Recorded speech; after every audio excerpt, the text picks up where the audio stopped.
nous allons maintenant installer Prisma Client. Bien, donc là, on a dit qu'on allait écrire comme si on allait écrire du SQL, c'est-à-dire qu'on voudrait faire un insert. Bon, pour cela, bien, nous allons devoir installer une nouvelle dépendance qui est Prisma Client. Alors ici, je garde voilà la liste des étapes et je vais rajouter ici une nouvelle étape, donc qui serait, donc l'étape 6, pourrait être donc installer Prisma Client. Voilà.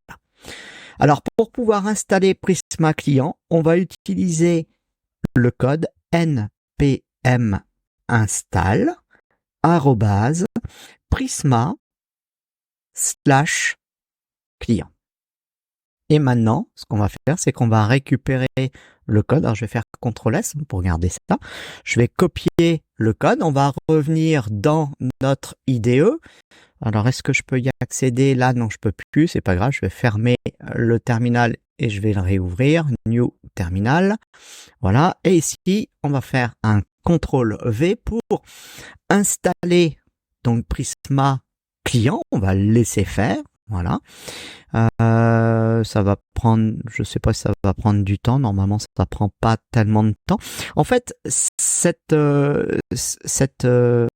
dépendance qu'on va installer va nous permettre de pouvoir faire une instance. Et quand on fera notre instance, ça nous permettra d'accéder à une méthode qui va nous permettre de pouvoir créer des datas, de pouvoir faire un insert. Voilà. Ce qui va nous éviter, voilà, c'est bon. Donc, ce qui va nous éviter de pouvoir, ce qui va nous éviter de faire du SQL. Vous allez voir, ça va être vraiment assez extraordinaire. Donc, ça, c'est fait. Ensuite, ce qu'on va faire, c'est qu'on va lancer Prisma Client, justement. Donc là, ici, point numéro 7. Donc, j'ai dit lancer Prisma